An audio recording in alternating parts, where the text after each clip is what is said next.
We are live, the Blackbird Writers on Substack TV, where we have no I, just alibis. And my name is TK Sheffield. I write stories for readers to laugh and escape. And with me are my co-hosts, Tracy S. Phillips and Valerie Beal. Tracy, tell us about yourself. Well, thank you, TK. And welcome, Roxanne, for joining. I am Tracy S. Phillips, and I write suspense thriller and romantic suspense about fierce women who face their shadow side. And I am the founder of Blackbird Writers. Blackbirds are a group of 25 mystery authors who flock together to share each other's news and help everybody to navigate this publishing landscape. And so, yeah, that's what we're here to do today. Share some more news and let everybody know what's going on. Val. I'm Valerie Beal. I am a book marketing pro, and I write books for readers age 10 and up, a mix of mystery and fantasy. And every time I say this, I know that I need to get like my log line.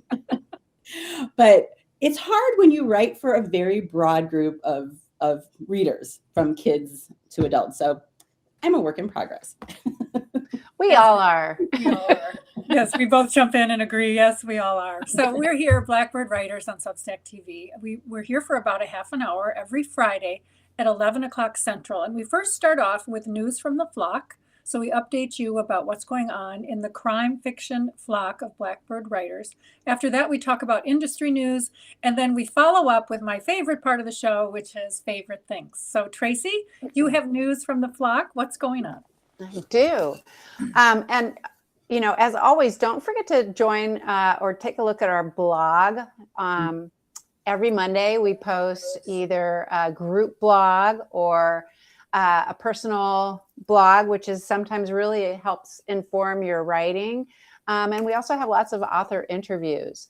And the first Monday of every month is always a group blog question. So those are really fun to see everybody's answers.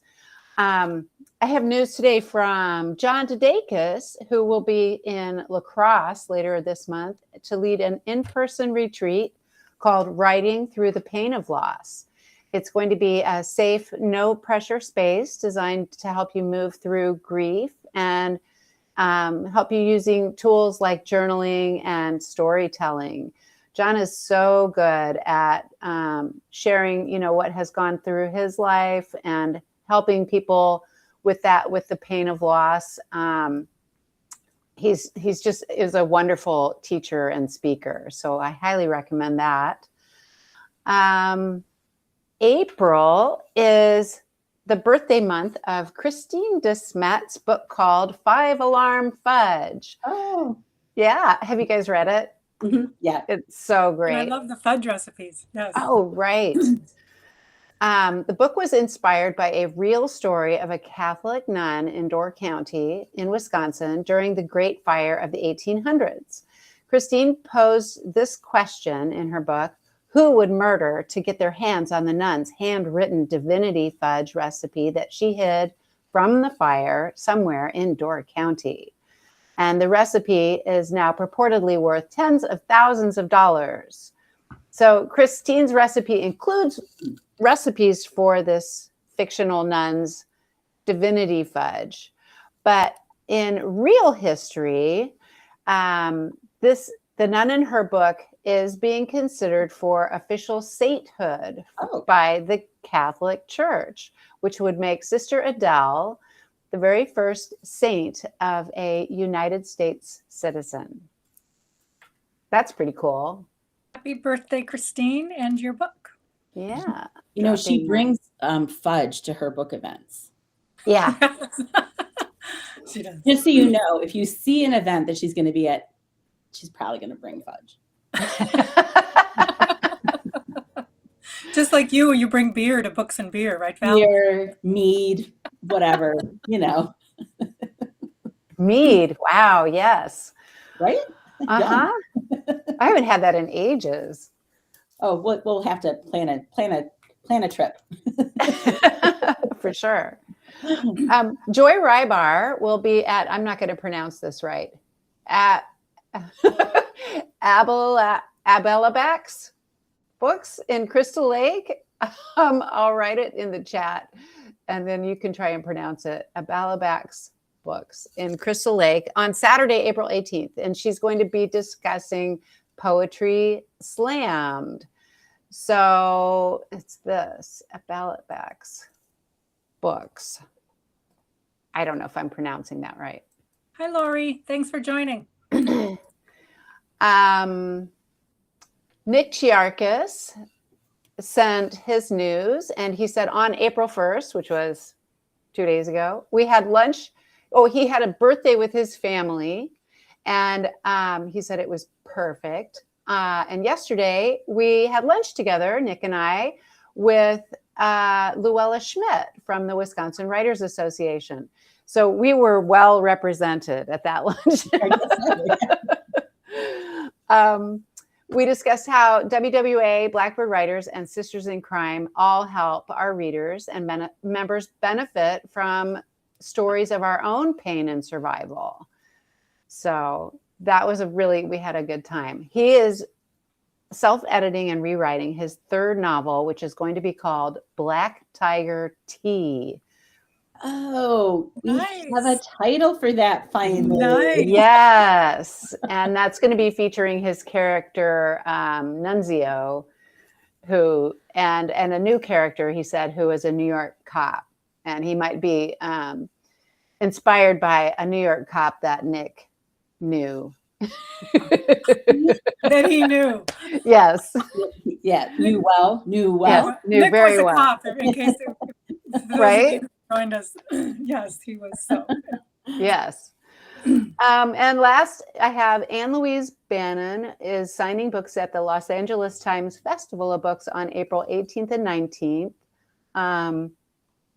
And let's see. Oh, and she says her dog seems to be getting better after his recent illness. 3 cats are thriving. And for pictures of Anne's pets, her fur babies, she has those on her website right here. And she said she's also finished 2 sewing projects and has carnitas in her slow cooker, and she hasn't killed anybody. Dumb it. It was so fun to meet her husband when at VoucherCon, and they are in the process of getting closer to having their house rebuilt. And it is a delight. It's charming, the rebuild, like schematics, whatever that he has shared. So they had lost, if people don't notice, they had lost their home in the Altadena fire. And it's just nice to see that the neighborhood, people are staying and they're rebuilding and they're moving forward. It's a very long process, unfortunately, right? So yeah. good to hear progress. And I see Margaret has joined us and Lori's here. Oh, so nice. Hey. Thank you for joining Hello. us. If you have any news, let us know. And I have good news about a particular book of mine, The Valentine Lines. It's a screwball comedy, and it takes place in Mineral Point, Wisconsin. And it was a finalist in the Wishing Shelf Book Awards in the UK. And I love working with Wishing Shelf. They're just fabulous to work with. And a part of your entry fee, you get evaluations back, and part of your entry fee goes to supporting training guide dogs for blind children in the UK. So it's the Wishing Shelf Book Awards. If you'd like to enter, you get feedback, and it's just a fun, good, vibey group to be a part of. And again, part of your donation money supports training guide dogs for blind children. So they have, many benefits to authors and the community. So Wonderful. and I have other good news about this book that I can't talk about yet. So anyway. They are so good. And the thing I like about that award is that it's readers who give you the award. So for me, when I, entered with my books for younger kids, it's actually the kids that age that read the book. So that makes you feel good. Right. Was that it for your news? Yeah. Well, I have one other thing. And they also just opened up to screenplays too. So that's another good thing. And again, it's people who enjoy screenplays. And so you're getting like audience fan reaction, which is really nice. Within, who like to read, so they have a significant skill level too in terms of evaluating plot and such. I will be at the Mukwonago Book Festival May 17th. Yay. And it's just a really fun, again, I love libraries. They're so much fun. But I'll be giving away this blingy Mukawanago Book Festival book bag. Overdo it. Read more books. Oh, that's cute. That's cute. I love it. Okay. So that's my good news. Anyway. The only good news I have this week, which I kind of forget about, but it was my blog anniversary this week. And I had to go back because I couldn't remember if I started it in 2013 or 2014. And I look back and they were such sad little blogs back in 2013. I mean, the formatting, most of those are archived now because I've moved over to Substack. But I was like, ooh, like, holy clip art, people. Like, it was very, it was more like circa 2005, but I was doing them in 2013, whatever. But it's, it's interesting to watch how things have changed. Although this year, what I'm doing a little bit on Substack is I'm going back into those archives and I'm looking for topics that are either timeless or that need to be updated. And then I'm reposting those as archive updates or whatever you want to call it. So nice. Well, you have news you're going to be at a writing event too, right? I have had a busy couple of weeks. My next event right now, I just started with the kids at the library in Columbus. We do a spring writing workshop. And that was last night. We had the first of 4 and we go through the month of April, and it is just a delight. And I'll save some of my discussion on that for favorite things, but it's important when you write for younger people, when you no longer have younger people in your house, that you hang out with them once in a while. So. Absolutely. Well, anything else, Tracy? I do have one little bit of news. I have scheduled a launch day for a book. I finished the second book in the Morgan Jewell series, and it's called Deepest Secrets. And I plan to launch that book sort of quietly on June 30th. Nice. So. But why quietly? Why aren't we launching it loudly? I'm just going to do what I can. I'm sorry.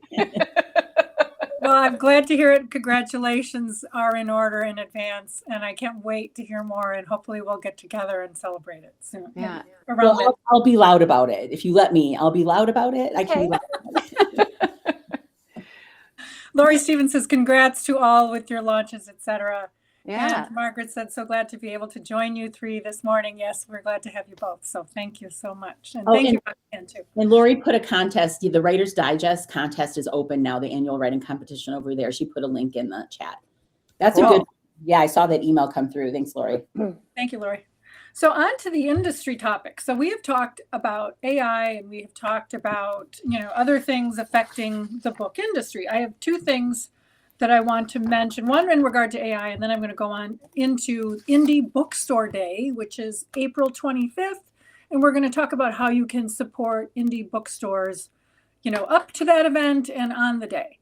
So, but first, I just want to mention regarding AI, because this is a topic that is it's changing as we speak, and it's affecting every aspect of the writing world.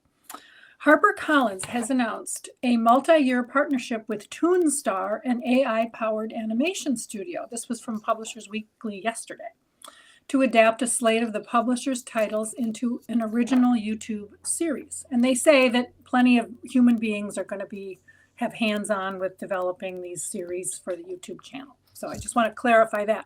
However, it's significant to me to see publishers moving into the AI space. And I think it's inevitable. And I just see a future where they'll have their own production house and distribution, and it's going to be on YouTube. And if you want to tune into their titles, HarperCollins channel on YouTube. Right? Yeah. Interesting. I don't know how I feel about that. It feels a little strange, doesn't it? Yeah. It does. It does. It's just an ongoing topic of discussion, and we can obviously, there's something new every week. Yes. Yes. Right? So they've, they're working with Toonstar. The first project plan for development is Friendship List, based on Lisa Greenwald's popular YA series of the same name. Here's a thought. Here's a question. All right. So let's think about contracts. Now, I have not had a traditional publishing contract. I've seen a few because sometimes people ask me for advice, even though I am not a lawyer or an accountant. But would that be covered in a typical contract, or is that just sort of in the extras category, like, or other types of production, yada yada yada, right? Because they're going to cover real specific things, right? Like audio or the ebook, right, separately. But I'm curious about that. I wonder if anybody who has a traditional contract, if there's any language that looks like that their book could be used that way. Because I'm curious, did they go to this author, the author of the friendship list, and ask, is there an addendum? Hey, we want to develop this. Would an author say no? I mean, it's a lot of visibility. Right. I don't know. Great questions, though. Yeah, good question. And I would assume that you would want your agent to be able to advise you on this, right? Isn't that? Yeah. Right. Right. Like what or a were lawyer. the terms? Yeah. Right. What were the terms for her, for that? Because I just, it'd be surprising to me. I mean, that's been out a while. So like, would her original contract have even covered that concept or have a category that would work for this AI adaptation? Right. And so going forward, you're going to have to, that's probably something they will include, I would hope, in contracts. And you would, as an author, someone signing that, you would know how to approach that. I mean, how do you even know what to look for? Yes. Yeah, exactly. And like, what's the payment scheme, right? How do you? Right. Yeah. Oh, good questions, Val. That's why you're the brains of our. Oh yeah. Yes, absolutely. It's just questions. I have no answers. This is not helpful. All I did was suppose a few things. Well, but isn't it? It's kind of makes me wonder though. That's all. Just like how did that come to be? I'm curious how that conversation would have taken place with the author. Right. Right. Right. Mm-hmm. Hi, Terry, Carson. Thanks for joining. Hope you're well. Thanks for coming. So anyway, on to the topic of the day, which is Indie Bookstore Day, April 25th. And it is a day to celebrate your favorite indie bookstore. And what can you do as an author to support these bookstores? And I'm kind of, on my Instagram, I'm kind of doing like a spirit month. As many times I can share, information about what indie bookstores are doing. I'm trying. Not perfect, but I'm trying. So anyway, Val, Tracy, what do you think? What are your ideas about supporting your favorite indie for Indie Bookstore Day? I like to watch. I'm sorry. I like to watch what you do because you have so many cute videos because you go in the stores and then you make these just wonderful videos. Yeah. Do they share your videos ever? The stores? Yeah, usually they'll they'll share them to their stories or their, repost on Facebook. Yeah. Well, I'm not that creative. I haven't been, but I mean, that kind of stuff, anything that elevates on social media is a good idea. What do you think, Tracy? And I love your videos too, because I don't know about like all of these little indie stores that are all over the state, and I just think it's so cool. There are so many in all these little towns everywhere. And, I like to spend a weekend every now and then, and especially on the 25th, going to as many indie bookstores as my bank account can handle. Well, speaking of one, I've got a list of what authors can do. And the first one I want to highlight is, let me just pull up their website. It's Pages and Parcels in Potosi, Wisconsin. Say that 3 times fast. This is a store that is literally reshaping its community down there in Potosi, Wisconsin. So cool. And they have got, you can go in and ship your books. Okay, so they've got a shipping center, but then they've got a store that has events and they have apparel and they've got gifts for home and this kind of thing. They're also having a very special event on the 25th. So this event is going to have the UW band is going to be there. They're going to have a 5K run, and they're just doing, things to celebrate Indie Bookstore Day. So if you're in I think it's Southwest, mostly Wisconsin, take a peek down there at the hub, Parcels and Pages in Potosi, and just check it out. They also have, if you like to run, go take a jog with them. They're looking for sponsors for the run. It's got some great opportunities for people. So I just want to give a shout out to them, and I'll put that in the notes. But ways you can support indie bookstores for Indie Bookstore Day. You can think of it as a spirit week or a spirit month and say, okay, every time I see one on my socials. I'm just going to post it to my story. I'm going to repost their event, my story. That's so simple. So simple. And it takes 30 seconds. Yeah. Right? Yeah. They have a beautiful website. I just went there. Yeah. And I love when they do staff reads. So there's a drop down under books and the favorite books from Missy, Ray, Mariah, Andy, Lexi, Shelly, and Julie, who work there. I have a different screen up. So Can you post the link in the chat? It is so cool. Yeah, and they're on Facebook and they're on Instagram too, so you can click like and follow them if you want. But and it's such a community moment that she's doing. The whole store is doing down there, and I just wanted to highlight them. But other things you can do, you can host or co-host an event in addition to sharing on socials. You can promote the bookstore on your Facebook, any event that's coming up. Super simple to share things. You can direct pre-orders and sales to indie stores. So on Bookshop, super simple. Go to Bookshop, pick Pages and Parcels as your store, order Tracy's new book or any of the Blackbird crime fiction novels. They will ship it to you, and then part of that money goes to that bookstore that you selected. So that's another very, very simple way you can do it. If you're in the area at all, stop by, take a picture, post it to your social, buy a book, buy a gift card. If you have an event, buy a gift card and do it as a giveaway. For example, for this Mukwonago Book Festival, Reads by the River in Waterford will be the bookstore that's there at the event. I'll buy a gift card, stick it in that book bag, and use it as a giveaway for people who want to sign up for my newsletter or not.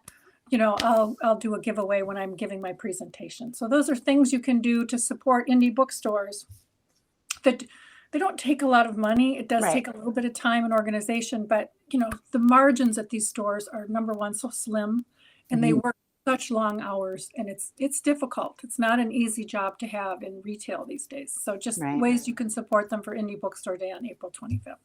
Yeah. That's a really good point though, too. I mean, I realize now on my website, I have the spot where you can buy books that are signed. Like for me, you can go over to my Square store and buy them that way, and then I ship them out. But otherwise, I go to a universal book link. But I really should put a separate bookshop.org link. Now, there is a bookshop.org link over in my tree, if you call it that, like for my, it's like the books to read like universal link, I should call it. And I wonder, I haven't checked that. Can I use a specific link in there to direct to the store I want, or do I need a separate button on my website? But it's not hard to do, right? Right. To like just support whichever bookstore. And so many like famous, like best-selling authors have that one bookstore that always gets their attention.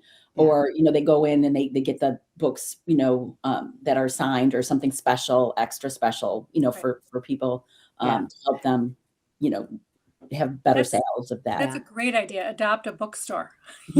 Yeah. And I'm so blessed that around Southeast Wisconsin we have we've got a number of brand new ones, and we've just got some of my favorites. Literatus, they're in Watertown. They're amazing. Lakeside Books in Lake Geneva. I mean, I hate to highlight one or two because there's so many of them. Right. They're great to work with. Yeah, speaking of Literatus, I plan on going there on the weekends on Saturday. Just take my laptop and a notebook and I'm going to be working on the next book. And they have such a great space and coffee. So two important things for writers. They have other sustenance as well. They do. They actually have food. Their third floor is so cool there. It's sort of an event space, but there's just big chunky library tables now up there with some bookshelves. I think that's their used book area, but there's lots of space to work, and they have the Wi-Fi. So you're in. So if you want to ever do a drive by and say hello, I'm going to try and be there most Saturdays after my next child is born, which is coming up soon, really soon. Oh, nice. So, well, go ahead. You have other responsibilities right now. I do. Right? Even though books can be, we all consider our books our babies too, right? Yes. But the real thing isn't bad either. Yeah. Melissa, thank you for joining. We're the Blackbird Writers on Substack TV, and we talk a little bit about the what's going on in the flock, and then we talk about industry news, and then we talk about our favorite things, which were we're right there. It's 11:25. So here we go. My favorite segment, our favorite things. Who wants to go first? I can jump in. I mean, I was talking a little bit about being with people at writing workshops that I'm teaching, and I can't tell you how creative and wonderful these middle school up into high school kids are. And it just feeds my writing soul when I get to hang out with these kids. And we did some, I'm teaching, the elements of storytelling, right? But then we have some free writing time with some prompts, and they were just brilliant. The stories that they made up on the fly. We were working on like short, like 100-word flash fiction pieces. So that's been my happy good thing this week. Is just reminds me why I like to do this kind of teaching. I think it makes me a better writer too. So yeah. Cool. Yes, if you can explain it, I think it helps inform what you're doing. It helps reinforce what you know. Yeah, yep, exactly. And they ask a lot of really good questions, like ones where you go, let me think about that for a second. My brain was on fire, right? I love how young people can reframe things. I love it. Mhm. They have I love the vernacular that they come up with. I just am fascinated by that. Yeah, they just look at things in different ways in their Yeah. context. No cap. No cap. Delivered that with I Riz. do not know this slang well enough to even start trying to use it. But anyway. Anyway, Tracy, you got one? I only have like these earrings that I got at a conference, and it's a little leather bound book, and aren't they cute? And they're super light. So it was at a bookstore at BoucherCon Cool. last time I went to BoucherCon. So that's my favorite thing. And we have the real or AI segment too. Yes. We should. Okay. That's Do you have one a thing I favorite forgot to thing? mention. Let's do it. So we also added a new segment, which is the question: is it real or is it AI? And this is Tracy's turn to go. Okay. So I have a question. I wrote a brief description for my new book, and then I asked ChatGPT to write a brief description of my new book, and see if you can tell which one is mine and which one is GPT. All right. 1. Detective Morgan Jewell goes undercover to Wisconsin with a mutual aid agreement between Indianapolis Metro Homicide and the Wisconsin DCI. She's there to find Jake Vernanak, a missing, presumed dead man, an informant for the Wisconsin DCI and a known drug dealer. He has vanished. Detective Jewell, as she runs far from her past, follow Detective Jewell as she runs far from her past, only to discover she is closer to uncovering the truth about her best friend's murder. Okay. So that's the first one. Okay. And the second one is Detective Morgan Jewell goes undercover in Wisconsin to investigate the disappearance of a DCI informant, Jake Vernanak, who was a low-level drug dealer who vanished after securing a plea deal.